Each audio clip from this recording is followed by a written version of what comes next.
Okay, wonderful. Well, thanks again for joining us. I hope you all are doing well in this interesting time we're in right now. We are, I don't know who all's still at home or who's in the office or at the courthouse or wherever. Kristen, Jordan Koenig, and I are still working at home and probably will be for a little while longer, just because of the situation at KU and how they're trying to figure out a procedure for everyone to return to the office, and researchers that need to be in the office are given priority. So we're kind of just in limbo here, but luckily we could kind of transition to working at home pretty easily. We've kind of done it here and there in the past. So hopefully you all have been able to get a hold of us. If you needed us, email is probably the best option. We do have our office phone forwarded to us at home, but that's sometimes unpredictable when it wants to work and not work. So if all else fails, drop us an email and we'll get back to you. I also apologize if you got the reminder for the user group a couple times. We kind of questioned, KU moved all of our email to the cloud, and it's affected some services. Okay, Sherry says my voice is breaking up. It's affected some services, but not others. So I figured I'd rather you get the email more than once or be annoyed by it than not know about it at all. So that's why you got multiple emails. Okay, good. So we got, thank you. I'm getting some response. The audio sounds good. All right, thanks so much. I appreciate that. Okay, so we're gonna follow our usual agenda today. I'm gonna provide some updates on the 911 project. Sherry Massey is gonna discuss the ESB alignment, geospatial call routing. Kristen is gonna talk about the toolbox, and then we'll go over events and outreach and how that's kind of changed recently with the current situation. Okay, so as far as project update goes, I always have to give my friendly reminder that our quarterly deadline is coming up here at the end of the month. So please, if you haven't already submitted, please submit either changes or no changes by June 30th. And for those of you, if you have not submitted an update, I usually send out my email, about 2 weeks before the deadline. So if you haven't, it slipped your mind, I'll send you an email in a couple weeks to remind you, so we get those data submissions in. And thanks again to all of your participation. We love going to the 911 Coordinating Council to report that we continue to have 100% participation quarterly. So you guys are rock stars, so thanks for always keeping up your end of the bargain on everything. So the other big news item is Next Gen 911 imagery. So as you know, we are nearing the end of our final extension of the contract with Surdex, which allowed us to get 2 full statewide imagery acquisitions, which the first one was, I always say circa 2015, so the 2014, 15, 16, it was acquired over a few years. We got that statewide acquisition, and then we also got the statewide, the full acquisition in 2018, along with those that participated in the local imagery buy-up option as well. So we have gotten at least the initial approval to go forward and go ahead and release an RFP. We got the approval to ask for approval, if that makes any sense. So we'll be asking for formal approval from the 911 Coordinating Council tomorrow. Actually, their meeting is tomorrow on Friday. So we will be letting them know that we're working together, putting together RFP. We've got a small imagery kind of subcommittee, a few people that volunteer to work on that with us, getting started. So the idea is, if the council approves moving forward with the RFP, we'll be getting that finalized and released. And our goal here is to start a new acquisition in after the first of the year. So, we would say early winter 2021. We were fortunate that they were able to collect the entire state at one time in 2018. I think that's probably unrealistic going forward, but the idea of the imagery refresh would be similar specifications, and all the details all worked out, and I I suppose I can't even talk about it either because it's an RFP. So, but the idea is that, yes, we're really excited that we're going to go forward with requesting official approval from the Coordinating Council to do another statewide imagery capture, hopefully starting after the first of the year. So super excited about that because we love to have that imagery update, and we're fortunate that they continue to support that as a key component to the call handlers mapping solution. So more on that as we get more information. The other thing I wanted to mention, which is kind of 911, but kind of not, is during this whole COVID-19 outbreak, we had several people inquiring about geocoding service or neighboring address points or things like that. So I just wanted to put this out as a reminder that DASC does host a statewide composite Kansas geocoding service, and it's available in the DASC catalog. So if you just go to the DASC website and search on geocode, it'll bring up a quick link for you there. That geocoding service cascades through these 4 items in that order. So I know this service is used a lot by our state agencies, especially KDHE and Forest Service and Ag, and several of them to locate facilities or events or whatever the case might be. So I kind of just wanted to remind everyone that this is a great way that your 911 data has been used for people to be able to utilize to better get more accurate results for their geocoding. So that's available for use, just as a reminder in case you need it, especially with all the current events going on. So,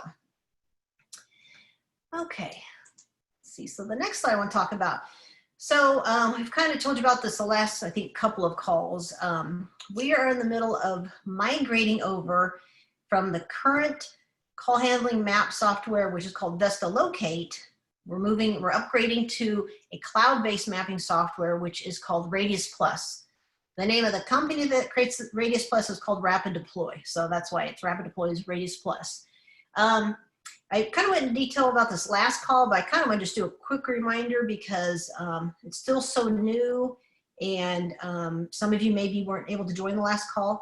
So this totally changes the behind the scenes architecture for us on the DASC side. So where we had to convert data into shape files for Vesta Locate, for Radius Plus, everything is services based.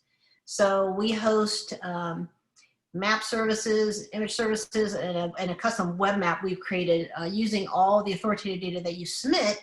So this is the data that the PSAP see for every call they take on their system. The submissions that are input in these services, at this point, we update them weekly. We're kind of waiting to see if that's a frequent enough cycle. So that's our current plan, but that can be adjusted as needed. I think the other big thing to remind everyone is that because we're hosting these in services and kind of the meshing of 911 and ORCA, it's allowed us to put up an authenticated service for the PSAPs to see parcels statewide. So anytime you update your parcels through the 911 portal or through PORCA, the ORCA portal, those will also be updated in the call handlers map. So please get those parcel updates submitted as well, because call handlers are actually able to see those property boundaries now. So, and that's been really popular that they can see that information for their calls.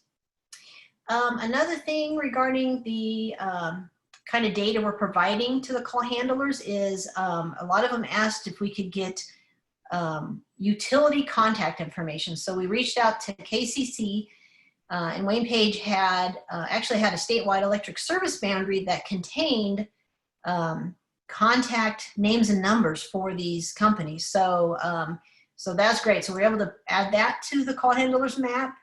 So I wanted to let you know about that, because one, they're able to see that data now, and two, that data is also available for download from the DASC data catalog in case you're interested in taking a look at that.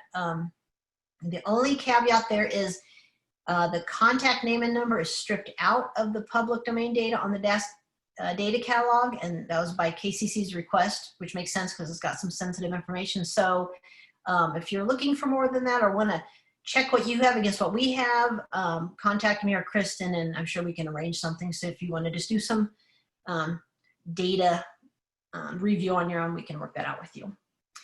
So we're providing them with a lot of information. So I've got some slides, which again, I had from last time, but just to show you what their screen looks like in Radius Plus, but pretty exciting, a lot of data. Now that they've got this great map, they're asking for even more capabilities, and a lot of people are really excited of what all it can do. So it's been fun to transition over. We're currently in the middle of installation, so kicked off. First 2 counties were installed in February, Dickinson and Reno, and they were kind of our pilot test sites. So we let that soak there for 30 days before they really kicked off installing additional PSAPs. And just as things got kicked off in early March, you know what happened, the coronavirus. So AT&T announced a moratorium to stop installations temporarily. That has now expired and they are back into installation. So, you know, with the way things have been lately, assuming we don't have any other installation interruptions, every PSAP that's on the hosted solution should be, Rapid Deploys Ready Plus should be fully implemented across the state by early August. So fingers crossed we don't have any more interruptions, and we can just move ahead with that. So again, I had these next slides. These are just snapshots. I had them in the last presentation, but I thought, well, you know what, in case you missed it, or just a reminder, this is what the call handlers see. So these are, initially it's things like emergency service boundaries, you know, police, law, and fire. The mile markers come from a KDOT service, and things change based on scale dependencies. Lots of labels and different things set for them as they zoom in. So just a couple snapshots here is kind of an initial view. Once they start zooming in, then you can see the property boundaries do start displaying. And then once you get in closer, you know, it's our really great 2018 statewide 1-inch resolution imagery, along with the address points you submit, the road center lines you submit, the emergency service boundaries, you know, everything you submit, that's part of this map. So it's exciting to see it all come together and to be served in services now. So it gives us a little more flexibility and growth potential as well. So, okay, well with that, that is all I have for a project update on my end. I am now going to move over here and find Sherry Massey in my list. Let's see, there we go, okay. So let's see here. Sorry, give me one moment so I can find Sherry and unmute her. Let's see here.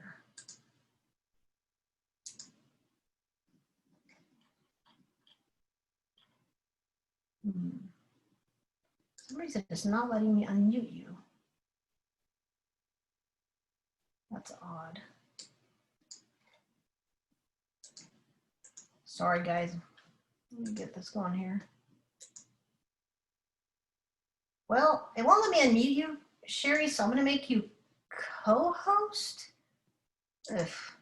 Maybe that's gonna help me unmute you. Let's see here what happens.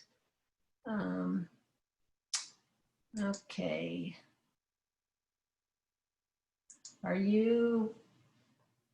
Sherry, are you talking and and you're still not unmuted? Huh. Merge with audio. Well, I'm gonna try something else here. Sherry, I don't know if you tell me on the chat, did you call in on a line? So, okay, let's see. Let me make sure. Okay, let me try this one. Okay, now try again, Sherry. Can you hear me now? Yay, okay, yeah, some reason it wanted to keep your audio separate, so sorry about that one. Okay, I'll hand it over. Oh, wow. Not a problem. So I'm going to be doing an update on where we're at with the whole GeoMFAG and geospatial call routing thing. If you could move to the next slide. We have a few news items.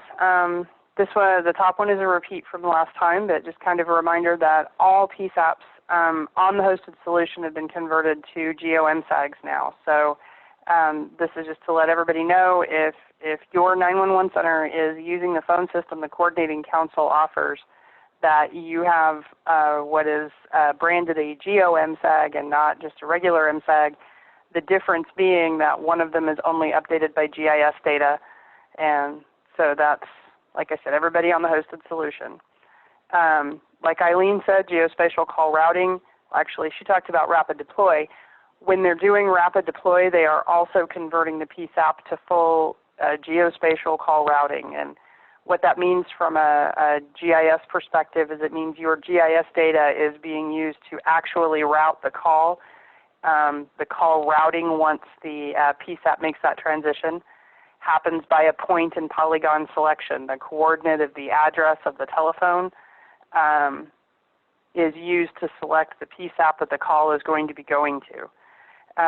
This is important for you to understand as a GIS person, just in case you start getting complaints or you hear anything about maybe calls that are on your border going to the wrong side of that border or something like that. It may indicate a problem. We actually haven't heard of any issues so far with anything like that, but that doesn't mean that you won't or that somebody just didn't notice it. As I've mentioned before in classes, it is very much part of the culture of a 911 center to just, keep calm and carry on, as it were. They very much have an attitude of just deal with the problem and move forward. And unfortunately, that means that sometimes error reporting isn't robust as it needs to be. So we could have a problem that we don't hear about for a good bit of time. But right now, the geospatial call routing implementation is scheduled for completion in August. And that will mean that everybody on the hosted solution is using the GIS data for that call routing. And as of this morning, that's 51 PSAPs, and when we get finished, it'll be 94, I believe. So that's where we're at. The big impact of that has to do with the emergency service boundaries, from a GIS perspective anyway, has to do with the emergency service boundaries because of the alignment that we've talked about with the last couple of calls. So if you'll go to the next slide, this is the current alignment status. And everybody in green has the emergency service boundary alignments complete. The red ones are on the hosted solution and the alignment is incomplete. Then we have the MARC region, which has their own internal alignment that they are concerned with, and the blue counties, their PSAPs are not on the hosted solution or members of MARC. And so they have not yet completed alignment, but they don't have a system pending giving them a date for it. So counties to do that no matter what system they eventually go with. They will have to align with their neighbors, and I have a very short story about that, something that we heard from another state to kind of explain how that works. We were always concerned since the very beginning of this project about what happens with those borders that on the map you're looking at right now are just white. So we know where we say our border, for example, with Nebraska is. I'll pick on Republic County as an example. Republic County has a border with Nebraska, and Republic County's GIS people have set that border in a very specific place. So one of our questions has been, what happens when Nebraska tries to come on to this system or a similar system, and their border with Republic County does not agree? And early on, we were told by a programmer within the system that no matter what system you were going with, the answer was first come, first serve. So if your data was in there first, and for example, the Nebraska data overlapped that Republic County, the Nebraska data would not be able to go into the system, and Republic would win until the two data sets came into alignment.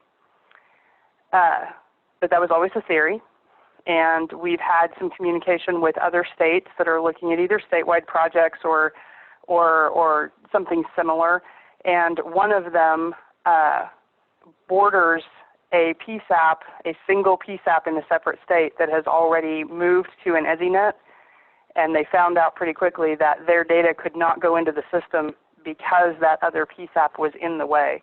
So even though their alignment issues aren't that big, they're still issues, and they actually can't progress until those issues are resolved because that other PSAP got there first. So for those counties in blue that don't have a system drop dead date to really worry about, I still encourage you to do the alignment, because eventually whatever system you go with, you will have to align with your neighbors. It's a process that the coordinating council is going to have to go through with the MARC region eventually, and it's a process that really every PSAP all the way across the country, and frankly all the way across the continent, is going to have to go through eventually. So this is where alignment sits now. For the counties in red, if your PSAP is live for geospatial call routing and your alignment is not finished, what this means is that they are not getting emergency service boundary response information. All they're seeing when they get a 911 call, instead of, Abilene Police Department, Abilene EMS, Abilene Fire Department, they're seeing check local map data, check local map data, check local map data. And that's all they will see until the ESBs are aligned and can be submitted to the system. And just a quick shout out to Kristen on this, because this has been a sort of a difficult process. As we do the submissions, it's all or nothing. So if one polygon within one PSAP is not aligned properly, not to our standards, but to the standards of Intrado, the whole state fails. So we have had to make a lot of little changes, take data that we thought was aligned, pull it back out again, and do state resubmissions. And I just want to say that Kristen has done a whole lot of that handwork and been a real trooper about it. And I just want to thank her publicly for it, because it's been painful and she's been incredibly patient. Next slide, please. This is just kind of a recap of a little bit of what I just talked about using the ESBs. You do have to still maintain emergency service numbers because they are the backup system for routing failure. So if something goes catastrophically wrong in the next generation system, they'll still use that emergency service number to do the routing. So we do have to still keep those on our road center lines and our address points. And then the actual ESB display for the dispatchers on the screen that's in front of them is only 32 characters. I've talked about this before, and the toolbox does give you a notice on this.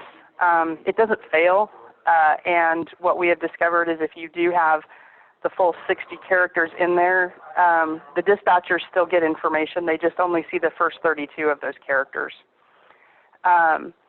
So if anybody has any questions about the alignment process, you're welcome to put them in the chat box, or you're welcome to email me if you have any questions about using the alignment tools or anything like that. You're welcome to get with me, with Kristen, with anybody. We'll do what we can to help you out.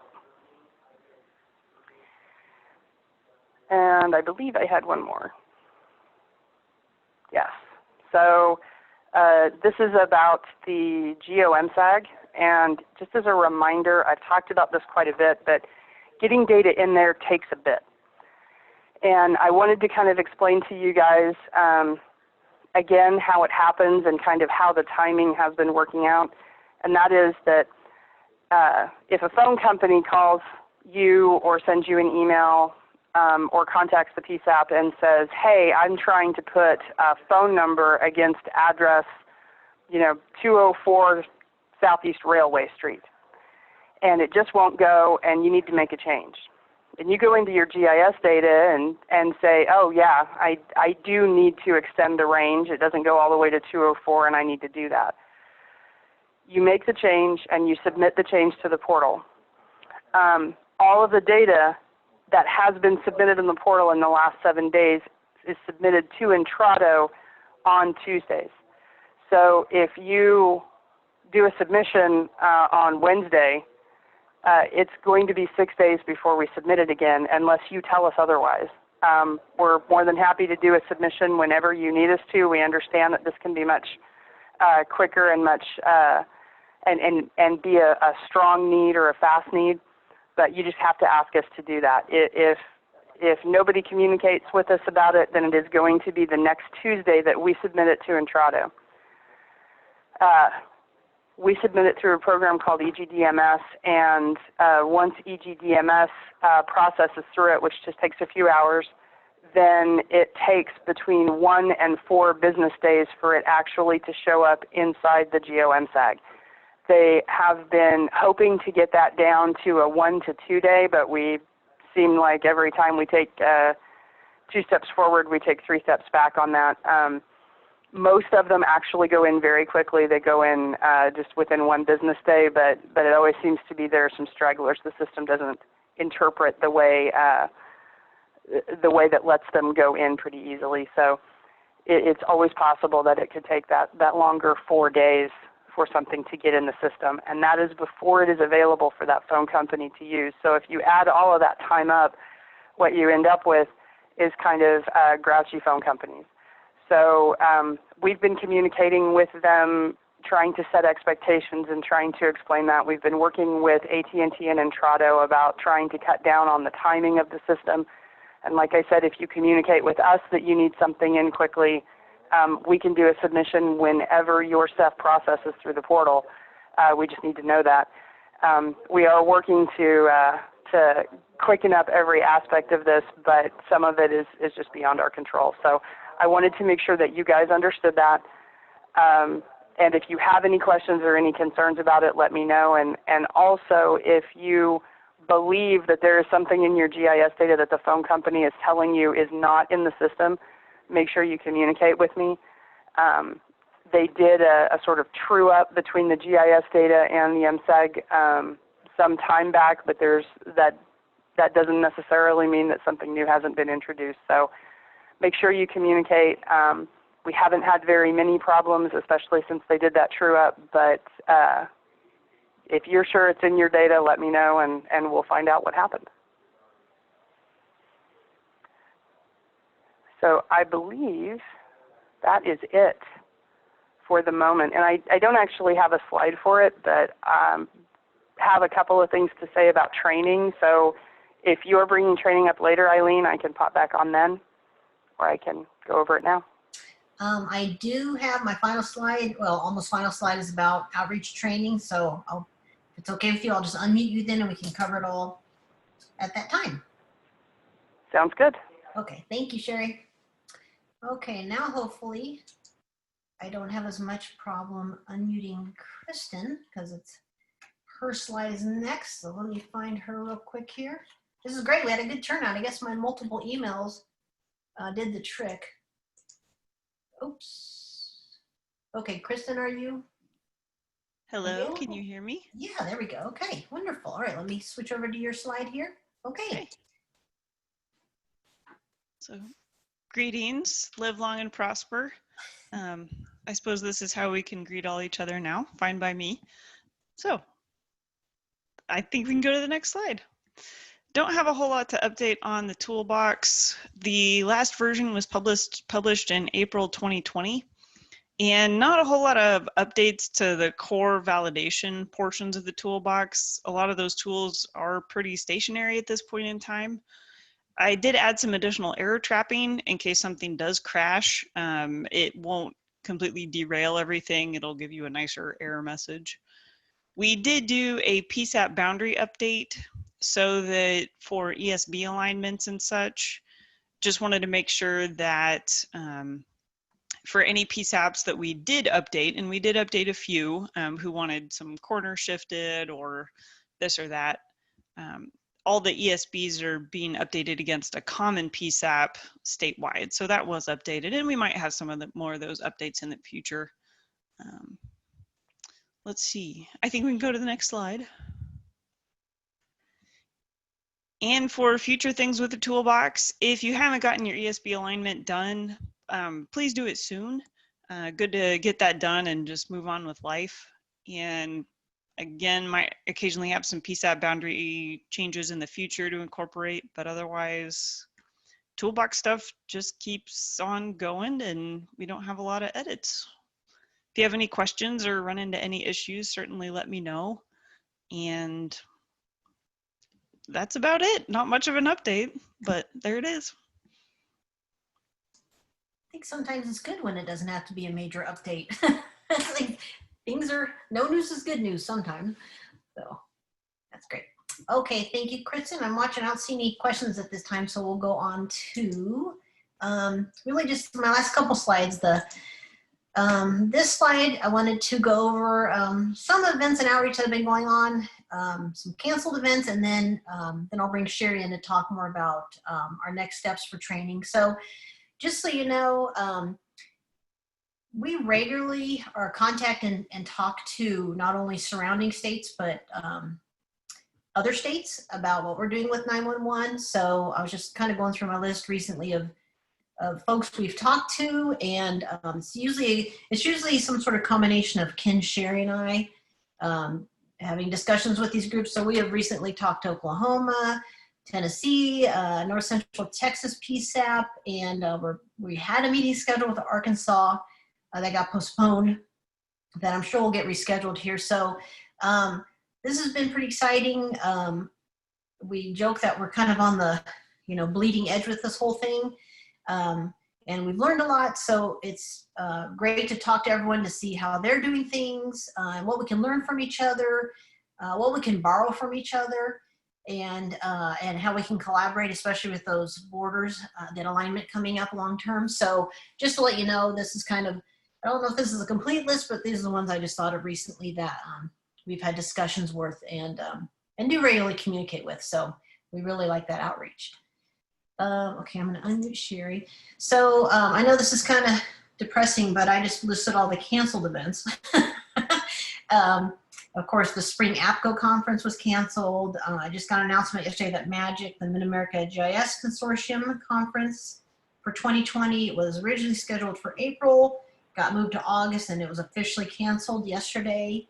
And that also then, of course, having in-person training has affected the Next Gen 911 GIS Data Steward and Data Maintainer classes. So this is where I'll let Sherry give you an update.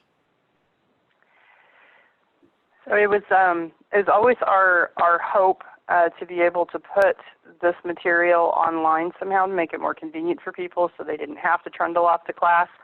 And what is going on in the world right now just sort of provided an impetus to get that accomplished. So I am in the process right now of converting the Data Steward class to a fully online training. I am prepping it for a learning platform that the Coordinating Council has for PSAPs, and once it is finished there, I will take the material and put it together, and will make it available for any of you guys that want to have access for it as well. And then I will be doing the same thing for the data maintainer class.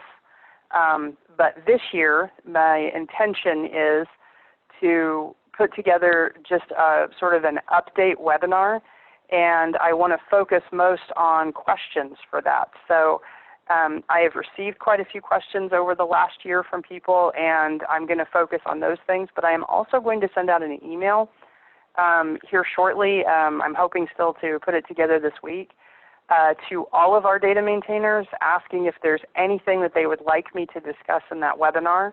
And the idea being, you're welcome to attend it live. We're going to record it, but if you don't attend it live, it will be the data maintainer update, the official data maintainer update for the year, and the recording will be available, and anybody can hop on to take a look at that recording whenever they'd like. So if you don't want to be tied down to a schedule of attending a webinar, make sure you get a question to me, or any question to me that you have ahead of time, and I'll make sure and include it as part of the webinar. As far as actual in-person classes go, we are going to plan to tie them to conferences going forward. Data Steward will be held as a pre-conference class at APCO this fall, assuming there is an APCO conference this fall. And the live data maintainer class will be held pre-con for CAM, again, assuming there is a CAM conference this year. So that's kind of the hope going forward, that we'll be able to have these classes as updated online material for people that cannot attend at the conferences, and then associate the classes with the conferences, even though, as always, you won't have to register for the conference to attend. We're just sort of riding on the conference coattails to kind of limit the travel and stuff people have to do to try to group some things together. So, like I said, there's going to be an email going out asking for these questions, but anything anybody wants me to address in that maintainer update, please send me the notes. Just to add to that, I think, of course, we were disappointed too that we had to cancel the in-person training, but I also have to say I think we're really fortunate. We are where we are with the data conversion and the project as a whole, that we got a lot of really quality in-person training for several years in a row. So hopefully the CAM conference, it's on, so we're planning on going and being there. So that is October 27th through the 30th in Topeka. And then the Fall Kansas APCO conference is October 5th through the 7th in Manhattan. So that's where Sherry mentioned that the steward training would be offered at APCO, and then of course the maintainer training at CAM. So besides the webinar and the recorded materials, that will also be an option as well, because we like to see you guys. So that's a good thing too. All right. So really, my last slide I have, I still don't see any questions in the chat. So my last slide is just a reminder of where you can find this content. So any project related or bigger picture items regarding 911, of course, look at the Coordinating Council website. And we continue to post GIS related content on the Desk 911 Initiatives website. That's where I'll post under the user group. I'll be posting these slides and this recorded webinar once it gets processed and sent to me. So always check there. But again, we've all mentioned, if you need something else, don't hesitate to reach out to Sherry, Chris, or I, and we will get the answer to you. Okay, well with that, Sherry, did you have any other departing words?